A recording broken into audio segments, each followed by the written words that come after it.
No sé. No, sí, la neta sí, a la Jacob, güey. O a Vaya. 2 minutos. Muchas gracias. ¿No quieres dar un saludo? ¿Mande? ¿Quieres dar algún saludo?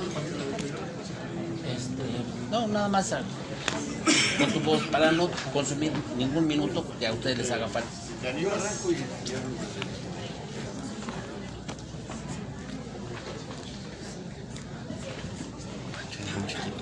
¿Qué, güey?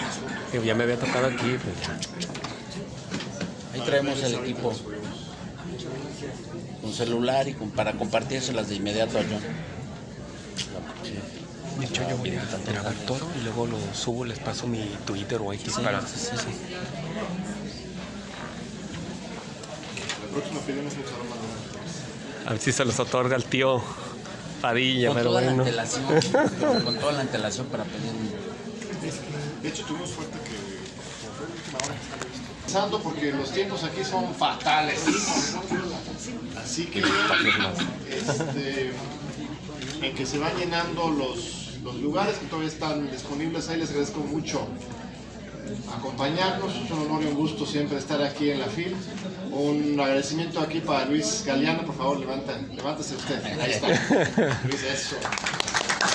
El jefe editorial aquí del siglo XXI, un saludo a Jaime Labastida, al ingeniero José María Castro, gerente general y director general de siglo XXI Editores. Es un honor estar aquí con ellos. Esto es un libro coeditado, no solamente siglo XXI, sino también con la UNAM y con el Instituto de Estudios Históricos de las Revoluciones de México.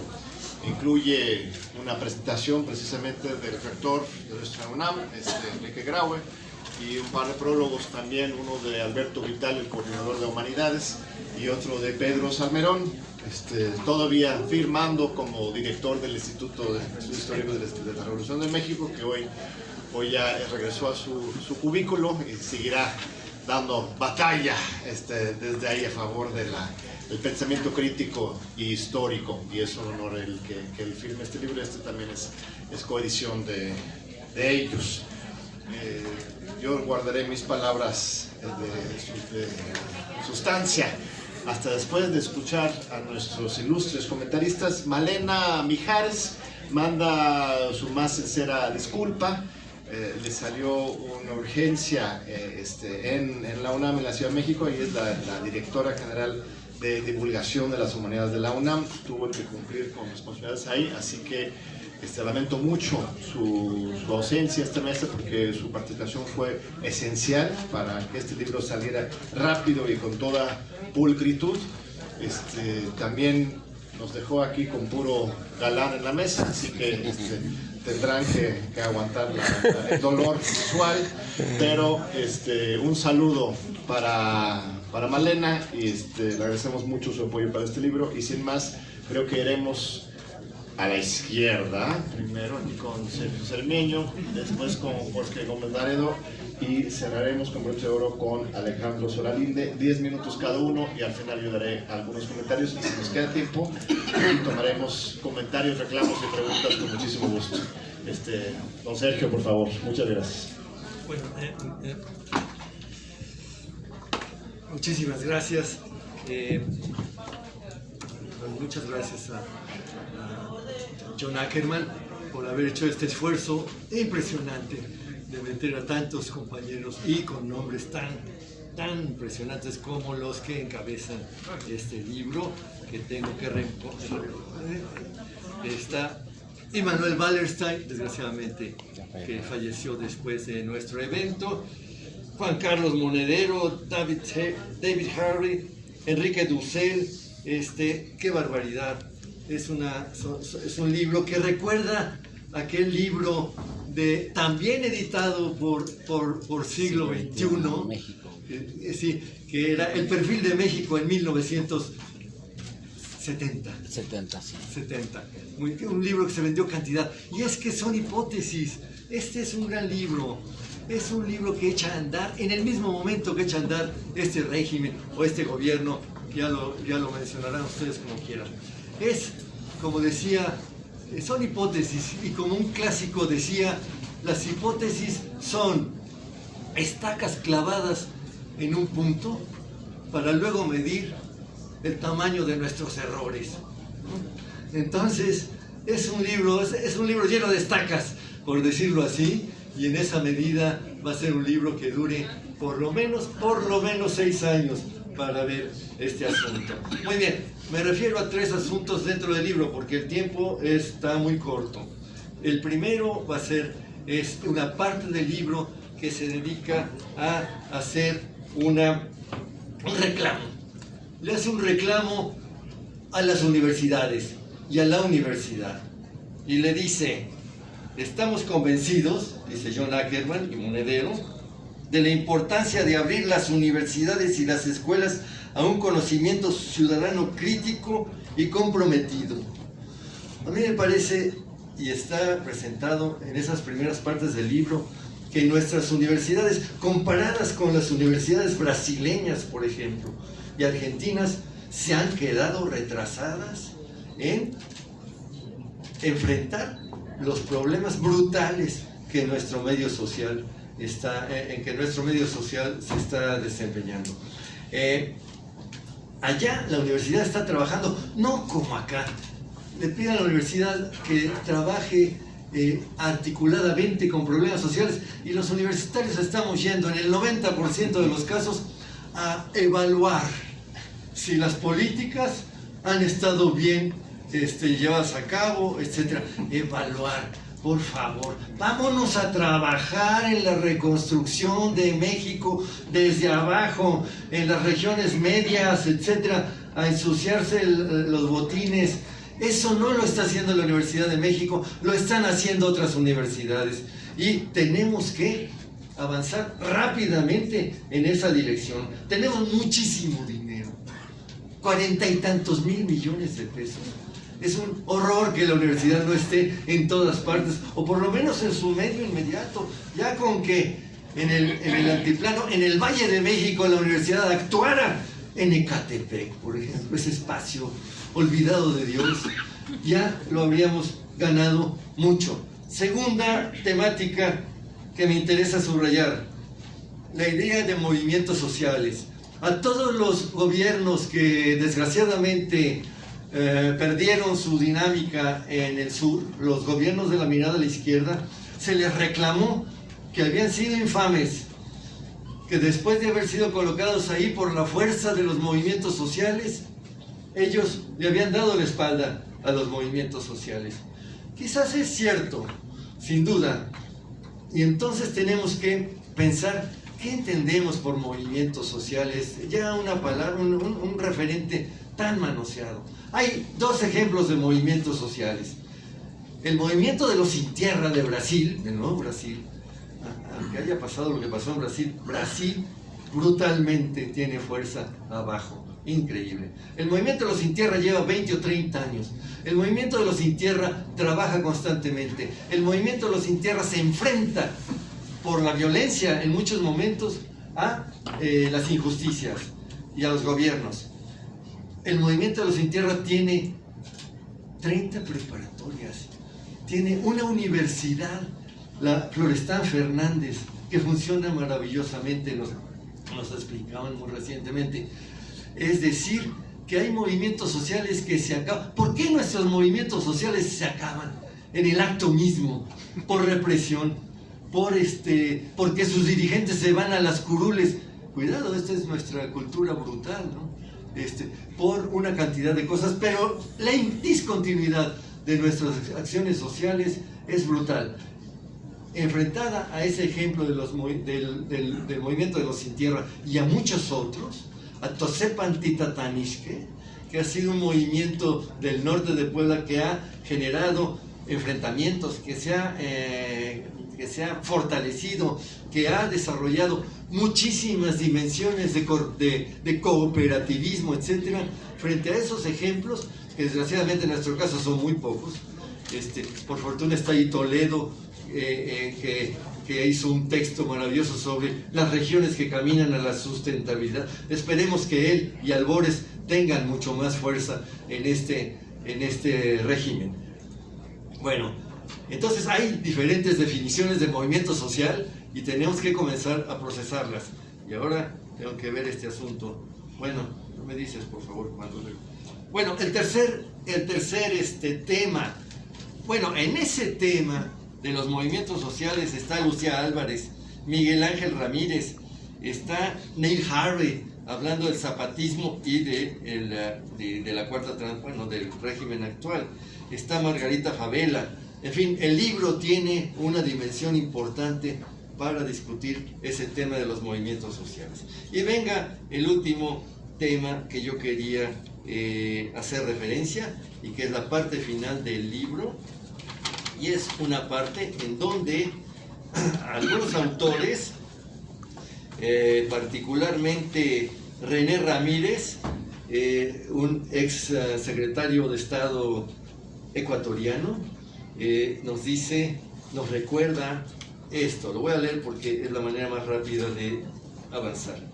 El no haber comprendido o no haber contrarrestado los aspectos valorativos que el neoliberalismo ha inculcado en las poblaciones mundiales, disolviendo los referentes humanistas en torno a lo compartido, lo solidario, lo colectivo, lo fraterno, suplantados en los últimos 50 años por la ideología del logro individual, del mérito como esfuerzo personal, explica en mucho la debacle de los gobiernos de la mirada a la izquierda, a pesar de sus logros aumentando el ingreso y otros servicios de los sectores mayoritarios. Los sectores medios en esos países, particularmente en el Ecuador, vieron levantar sus ingresos y sin embargo traicionaron al régimen. Entonces, en esa parte del libro nos presenta experiencias que debemos meditar con cuidado, ¿no? Nuestros sectores, bueno, los sectores conservadores que andan por ahí, esos ya sabemos dónde están. El problema es ese séptimo, octavo decil, ¿no? Que puede traicionar, pero por estas razones, no porque les vaya mal, porque su individualismo se siente amenazado, etcétera, etcétera, ¿no? Bueno, esas son las tres dimensiones de un libro que yo recomiendo, que tiene muchas, pero yo tomé esas tres. Quiero felicitar a la editorial Siglo XXI, a John Ackerman particularmente, por el enorme esfuerzo que significa la producción de estas estacas clavadas. Ya veremos luego el tamaño de nuestros errores. Muchas gracias, Sergio. Tanto Sergio como tu siguiente orador, Jorge, son autores de este mismo libro, también. No citaste tu propio texto, pero, pero es un texto brillante. Es un texto brillante, el de Sergio en particular y el de Jorge también. Por favor, Jorge, gracias. Bueno, pues este texto que John Ackerman hizo muchísimos esfuerzos para que saliera a la luz y para que saliera rápido, para que saliera antes de que terminara el primer año del gobierno de Andrés Manuel López Obrador. A mí se me hace que es el primer gran esfuerzo por entender qué es lo que sucedió y qué es lo que está pasando. A veces me queda como la idea de que no estamos o no se está haciendo desde la prensa, desde el periodismo, como un análisis realmente de lo que estamos viviendo, de lo que está sucediendo, las implicaciones que tiene que haya ganado Morena y Andrés Manuel López Obrador la presidencia. Y yo creo que este texto da muchas luces para explicar no solamente el proceso post victoria de Andrés Manuel López Obrador, sino para entender el proceso anterior a la victoria de Andrés Manuel. No es poca cosa. Un partido que tiene muy pocos años, que se formó de una forma rapidísima, logra en unos cuantos años, que son poquísimos, menos de 6, ganar la presidencia, ganar prácticamente una buena parte del Congreso. Entonces, esta dinámica y este proceso que nos deslumbra, y aparte nos deslumbra porque la vorágine que ha venido con lo que es la administración de Andrés Manuel, o sea, la cantidad de información que se produce todas las mañanas, la cantidad de declaraciones, la cantidad de críticas, pues nos ha dejado como todo el día, ¿no? En la cotidianidad de la coyuntura. Y entonces no hay como un análisis de más largo plazo. Y creo que este libro es lo que hace. Nos contextualiza desde una perspectiva internacional, en muchos textos de ellos, cuál es la función, no la función, sino dónde está ubicado México, ¿sí? Y aquí también queda claro que el proceso mexicano, en este momento, es un proceso digno de visión, digno de que se está analizando en muchos otros lugares, ¿no? Y entonces, esta perspectiva que hace lo que el libro es, ¿dónde está México en esta cuestión internacional? ¿Dónde está el triunfo de Andrés Manuel López Obrador? Ahora, el libro y prácticamente todos los artículos se hicieron antes de que sucediera lo que está sucediendo en China, en Chile, en Bolivia, en Argentina, en Brasil, ¿no? Pero Colombia. Este texto explica más hondamente muchos de esos artículos. Entonces yo creo que ese es un gran aporte del documento y de muchos de los artículos que ahí están publicados acerca de esta cuestión, ¿no? Pero no solamente hace esta perspectiva de qué significa el triunfo de Andrés Manuel López Obrador en México, en América Latina y en el mundo, sino también esta perspectiva al interior del país. Es decir, que haya ganado Andrés Manuel López Obrador, que haya ganado por la cantidad de los votos, es un gran reto, ¿no? Entonces, claro, yo creo que la mayoría de nosotros pensaba que el triunfo no iba a ser como fue, ¿sí? Incluso yo participé junto con John en esta cuestión de que por dónde va a venir el fraude, ¿no? Nos van a hacer por acá, o sea, no nos creíamos que iba a ser tan contundente y que iba a ganar de esa forma. Y eso quizá implicó que no haya también un análisis de cuáles son las problemáticas o todas las problemáticas que enfrenta el nuevo gobierno. Y creo que este es otro de los aportes de este libro. Es decir, ¿cuáles son los problemas que enfrenta la Cuarta Transformación? Entonces, muchos de los articulistas que son académicos, además eso es otra de las cuestiones, es un libro plural, no es un libro digamos de López Obradoristas, ¿no? No un grupo, sino es un libro plural donde hay un montón de tendencias, donde hay un montón de visiones acerca de lo que significa las problemáticas del país, acerca de hacia dónde debe ir el país, es decir, muchas apuestas hipotéticas, ideológicas, académicas dentro de todos los autores. Y eso también hace que el libro sea muy choncho porque eso demuestra la pluralidad de un pensamiento y muchas de las cuestiones que están acá. Y entonces en este elemento, la cuestión es, ¿cuáles son las problemáticas del país? Y creo que eso es otro de los grandes aportes de este libro. O sea, ¿qué sucede con la violencia? ¿Qué sucede con la desigualdad? ¿Qué sucede con los movimientos sociales? ¿Qué sucede con la democracia? Y entonces el libro aporta, y las distintas visiones aporta estos elementos para comprender las problemáticas y el tamaño de problema que enfrenta la nueva administración, porque las anteriores administraciones, lo que diríamos el PRIAN o el neoliberalismo, dejó al país pues hecho un desastre, una tragedia.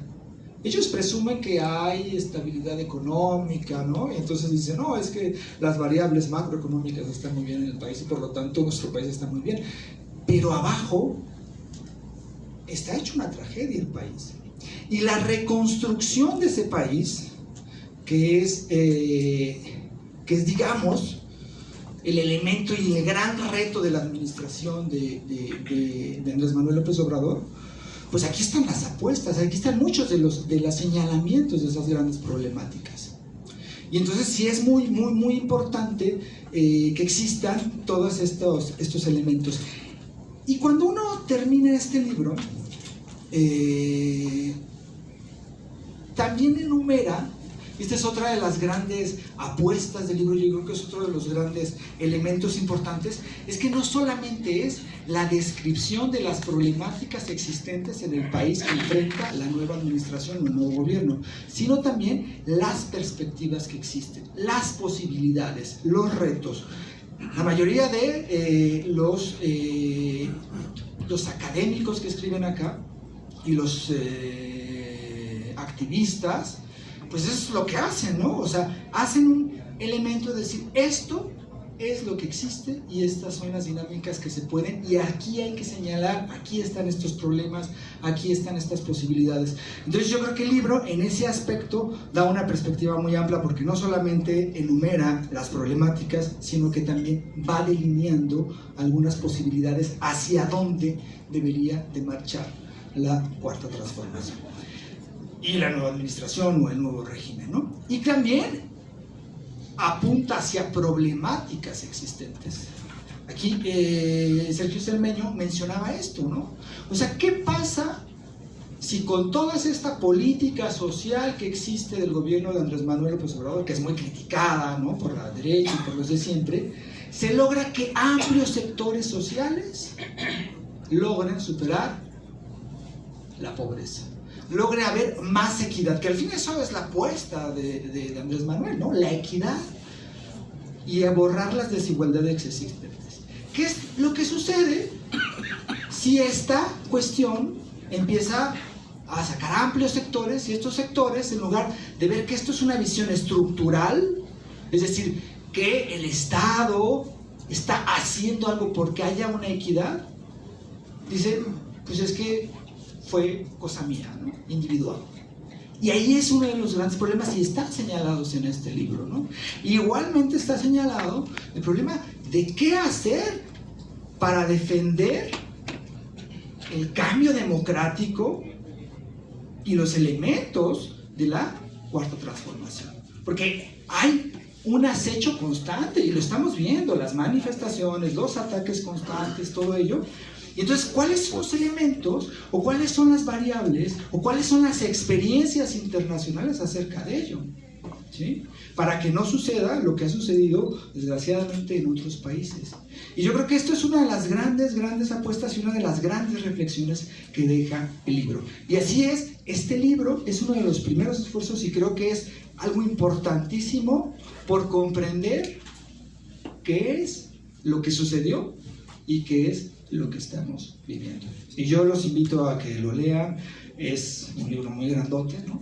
Da miedo, pero es un libro muy bueno, muy plural, y yo creo que para comprender lo que estamos viviendo es fundamental. Muchas gracias. Muchísimas gracias por tenerte aquí en este mes, Jorge, desde aquí de Guadalajara. Estamos por su casa. Así que, está de local. Está de local. Muchas gracias, Jorge. También tiene su propio libro que va a presentar. No tiene presentación aquí, ¿verdad? Acá no, hasta la librería de la próxima. Ah, bueno, es que acaba de salir, literalmente es un libro sobre justamente la lucha de Andrés Manuel para ganar el 9 de julio. Es una... Yo escribo el prólogo, por si lo conozco, así que se los recomiendo también si quieren. No vamos a ofrecer 2 por 1 porque son 2 editoriales diferentes, pero llévense los 2 si se animan. Un lujo tener aquí al padre Alejandro Solalinde, un gran amigo, valiente, luchador social.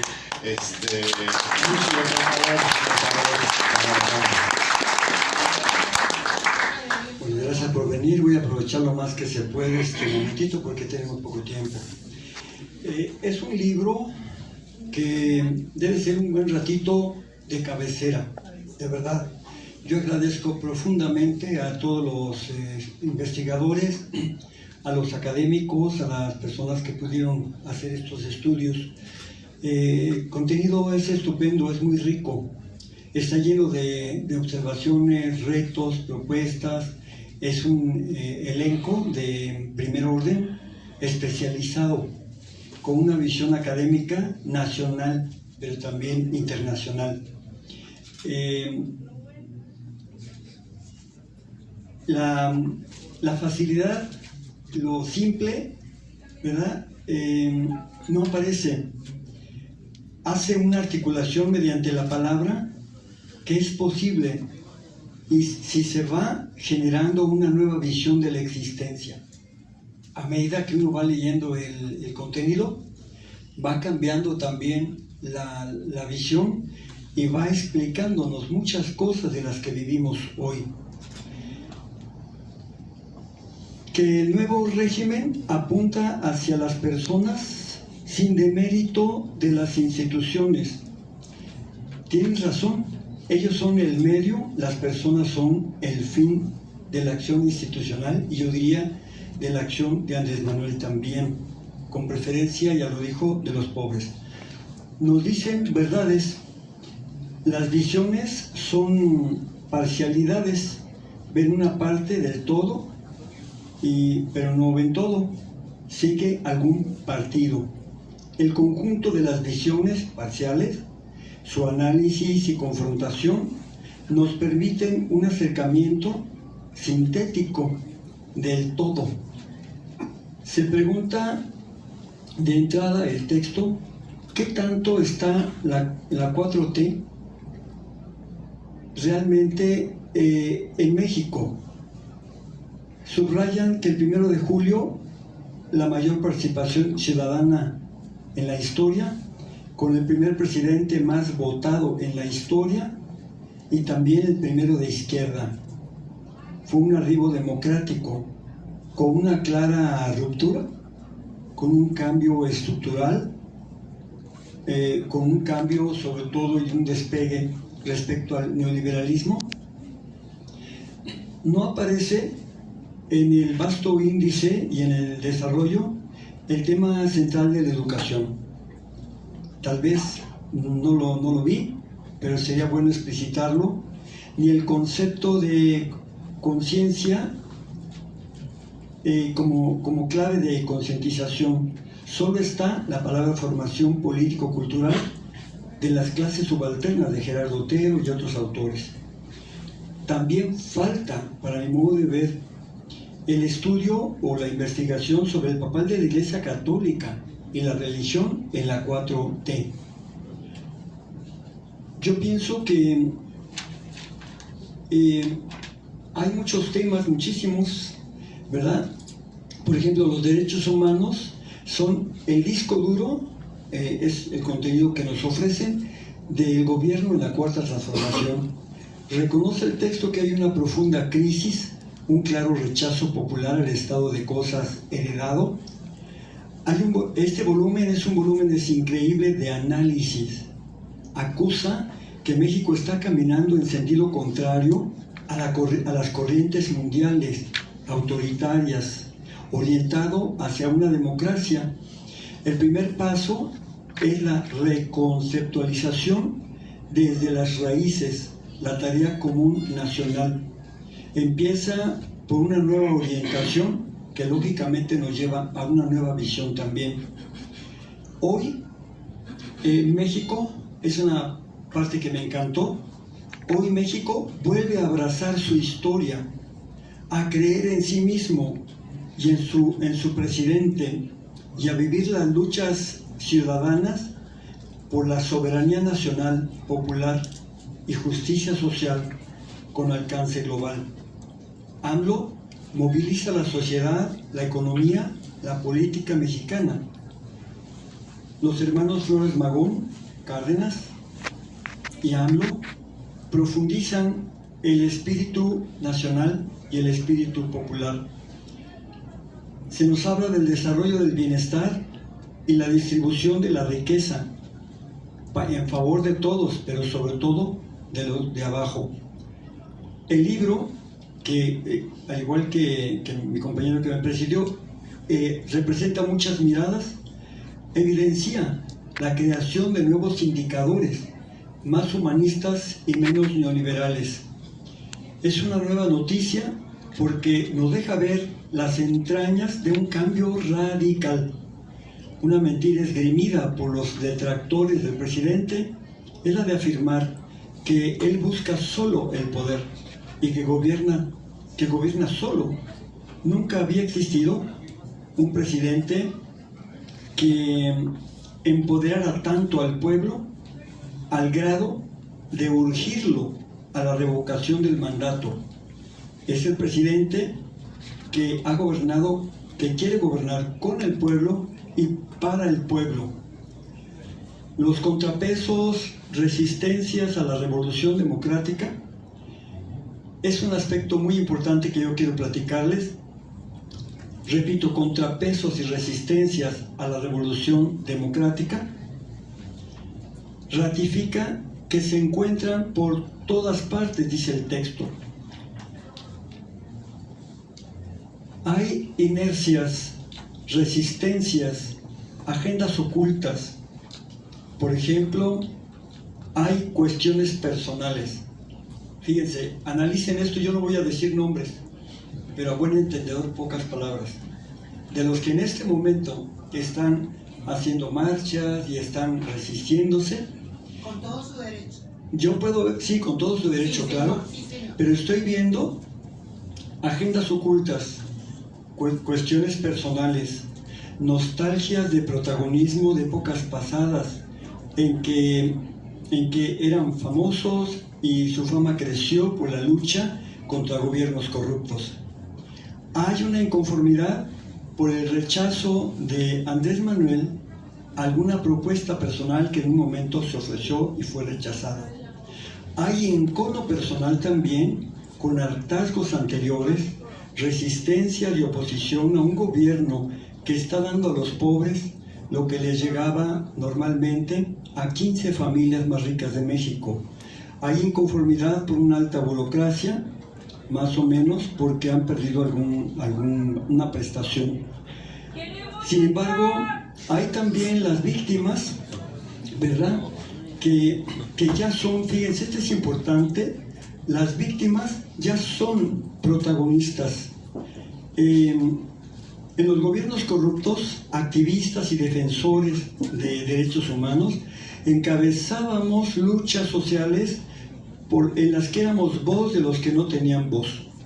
Pero ahora, esa población de abajo, que son mujeres, migrantes, indígenas, jóvenes, víctimas en general, ya son protagonistas de sus propios procesos reivindicatorios. Tienen sus propios líderes y voceros. Antes, otros líderes se arriesgaban ante estos malos gobiernos, pero ahora el gobierno es aliado. Y un ejemplo de ello es la nueva ombudspersona, Rosario Piedra Ibarra, que es como un buen ejemplo. Yo quiero tratar un tema, porque el tiempo es breve, de suma importancia. La gran novedad en este libro, que nos la hacen ver, es la soberanía del pueblo. Entiéndase por soberanía, poder y dinero. El poder que le corresponde al pueblo y el dinero que es suyo, no del gobierno. Ante esa crisis política, de verdad ha habido reacomodos de poder y también de los poderes fácticos. Me explico.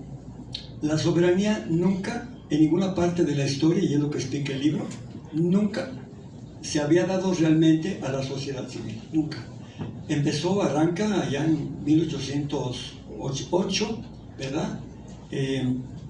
Pero después, durante el México independiente, se intenta, se escribe, se menciona la soberanía del pueblo, pero nunca se da, nunca se ejerce.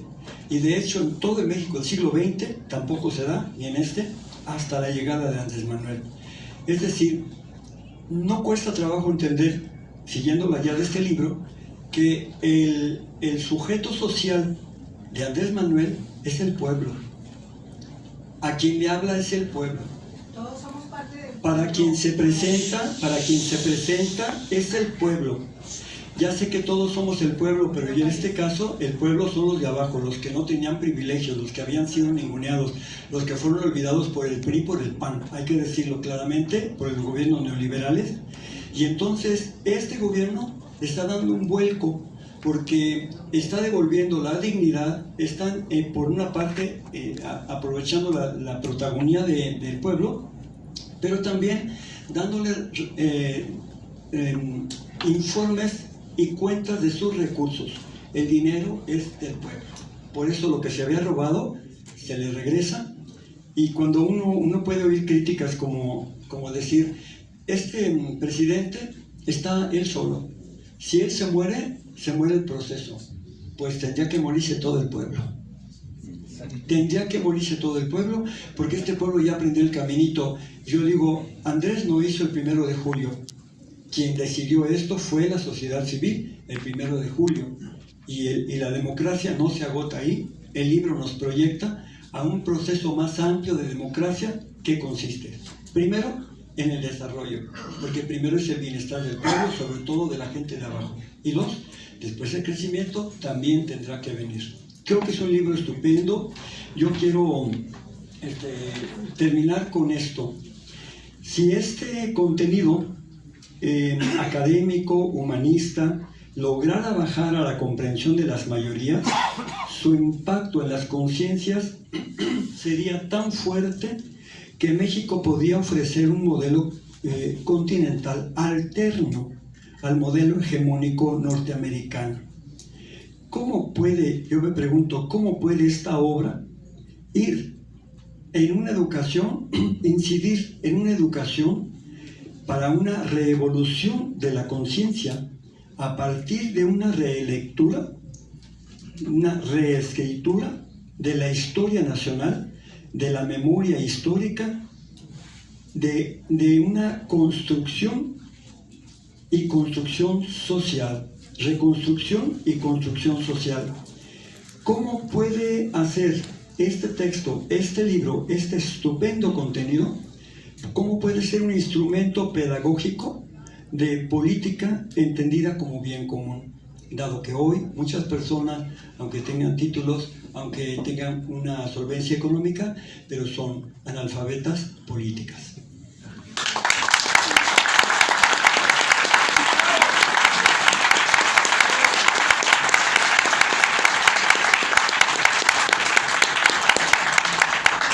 Muchísimas gracias. Esta realidad cristiana al poner calificativos a su antojo para comer. Yo soy de Ciudad Juárez y en Juárez hay miles de quejas en contra suya. Eso es un fariseo pederasta. Eso es lo que sucede y tenemos pruebas en contra suya. Bueno, señores, vamos a terminar esta presentación, por favor. Muchas gracias. Y somos 130 millones de mexicanos, no 30. La mayoría vota por Andrés Manuel. Ay, la mayoría Ya no caigan en provocaciones, por favor. Tengo derecho a decir lo siguiente. A ver, señor. Andrés Manuel era del PRI. Se afilió al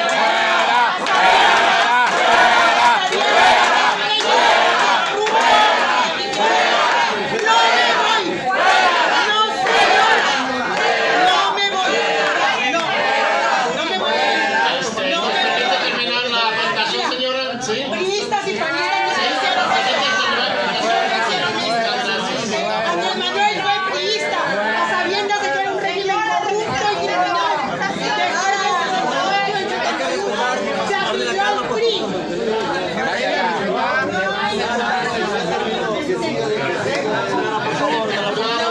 Presentación de... Típico de los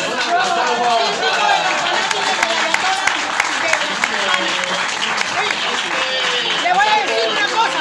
Haz algo, mira. Si no puedo pasar y por lo que no se revela, el norte se la une.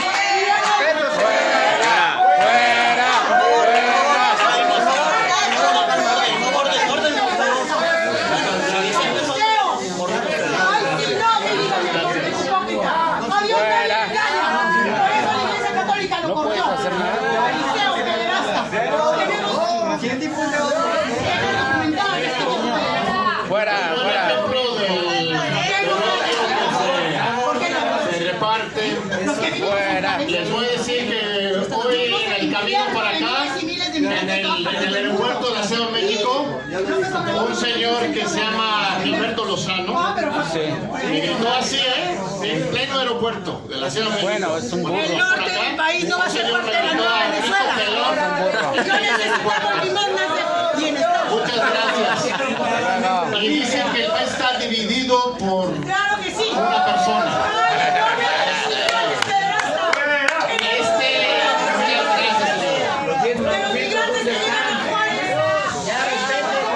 Oiga, yo soy del norte, yo estoy el Entonces, mira, este libro es nos permite, por favor. Este libro es un esfuerzo académico, colectivo.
En la invasión a México, ¿no?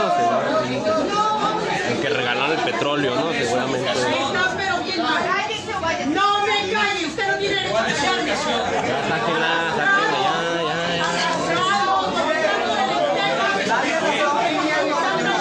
Sí, mira, aquí traigo mi torta, ¿no? Adiós, nadie le engaña, Solalinde.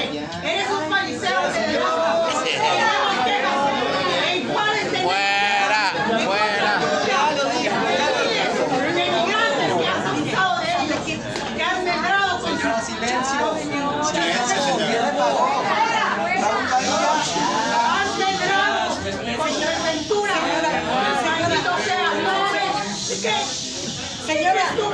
Señora, yo soy de Ciudad Juárez, Chihuahua, y no lo odio.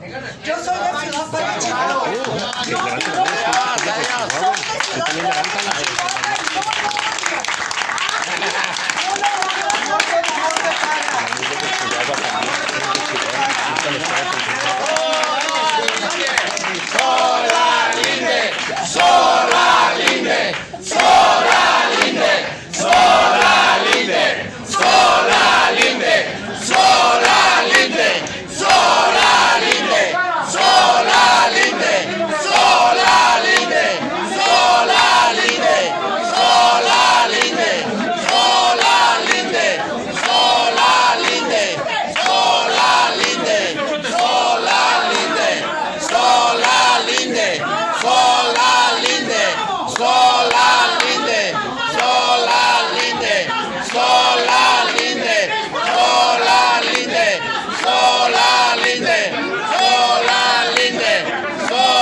Conservadurismo, todo lo que da.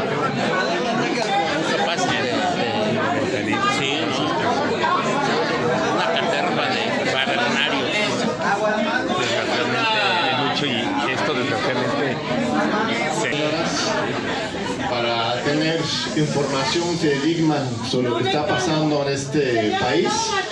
Hemos hecho un esfuerzo enorme por reunir estos textos. Son 40 voces diferentes sobre el sentido de la Cuarta Transformación, porque la Cuarta Transformación todavía está por realizarse, por materializarse. Es una idea, es un concepto revolucionario que nos propone el presidente de la República al poner la vara alta, ¿no? Y implica un repudio de esta lógica de la supuesta transición democrática, ¿no? Que era supuestamente aceptar que ya no hacía falta luchar por la justicia, esa idea de la transición democrática, y ahora lo que hace López Obrador es reemplazar ese concepto con uno mucho más profundo, que es ese de la cuarta transformación, que nos pone una vara muy alta a todos nosotros. Y aquí los académicos no son solamente académicos, son también activistas, son periodistas.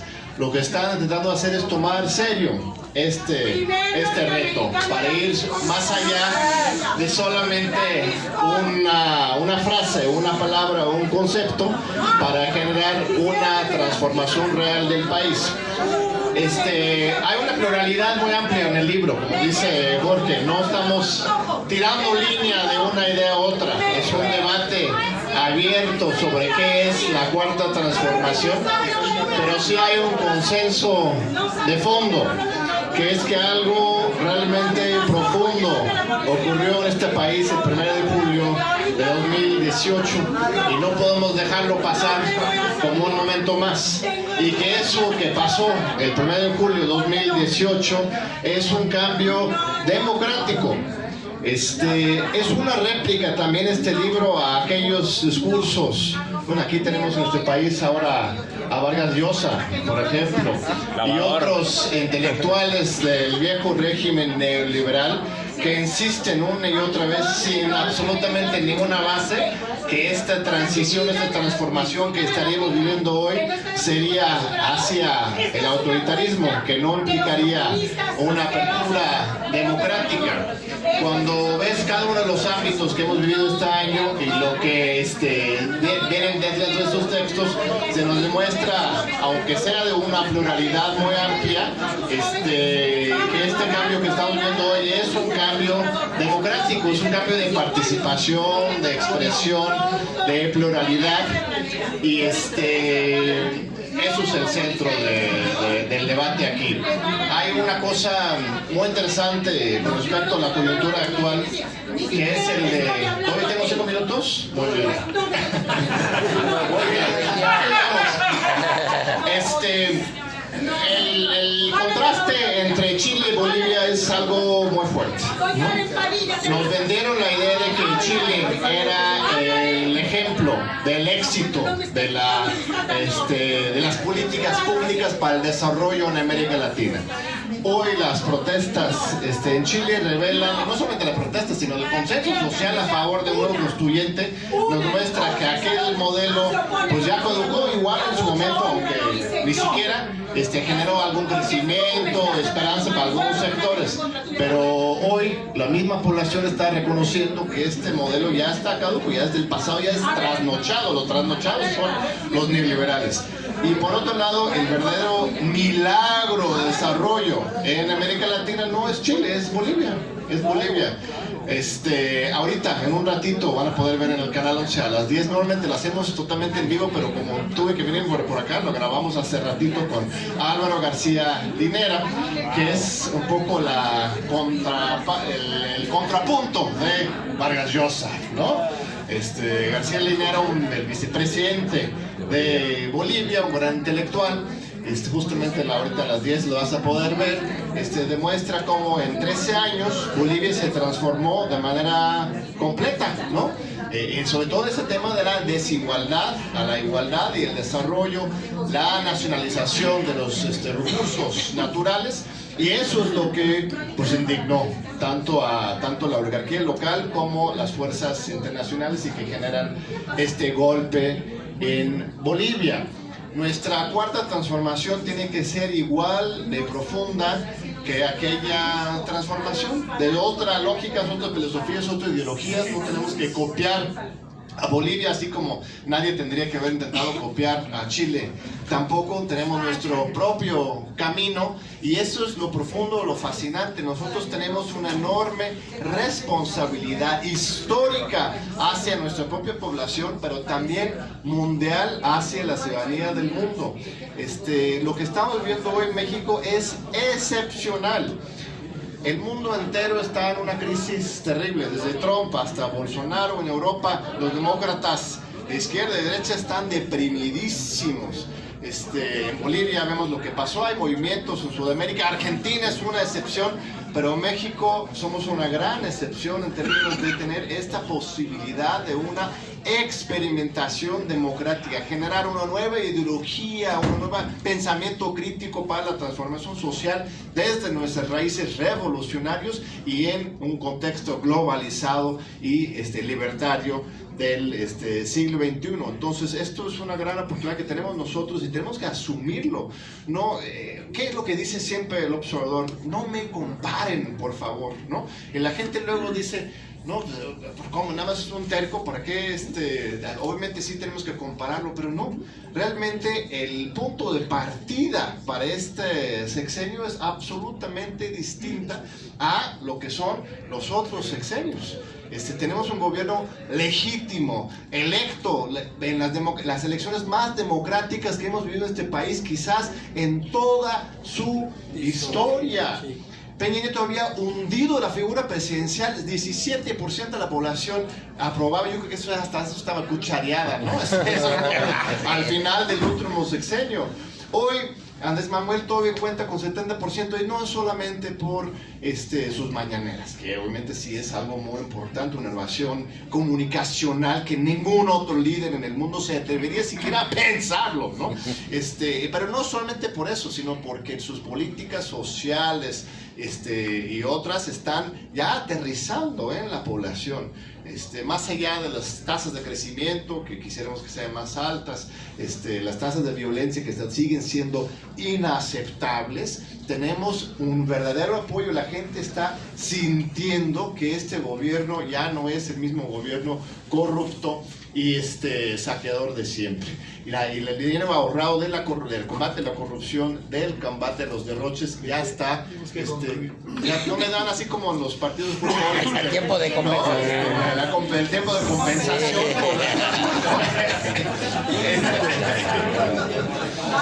Entonces, yo les agradezco mucho. Este libro, nada más para terminar, este libro es el primer texto de una nueva entidad académica. Es el primer texto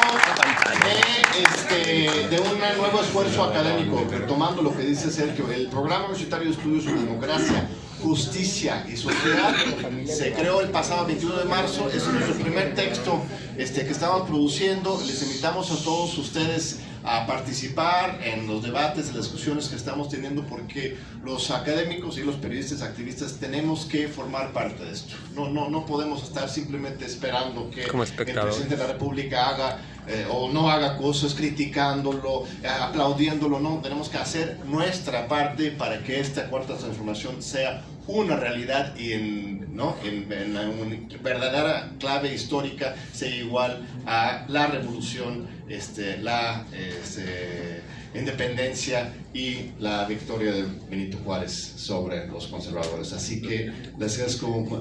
También además es barato, pues parece así como muy, es de bolsillo, como ustedes saben. Es un arma. Hicimos un gran esfuerzo entre la UNAM, siglo XXI y yo mismo, y creo que no voy a cobrar nada de regalías de este libro. La idea es que se difunda. Está menos de 300 pesos, ¿verdad, Luis? Sí, claro. Así que ¿cuánto? Está para reflexión y la idea es que esto súper dura todo este sexenio, así que les agradezco muchísimo por su atención. Gracias.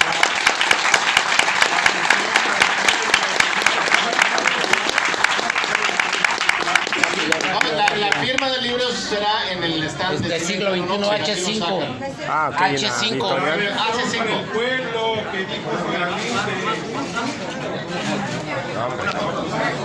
¿Vas a ir? ¿Tú vas a ir? Pues no tengo que me firme. No, pero ¿vas a ver otra onda o qué onda? Yo pues me lanzo para allá, güey.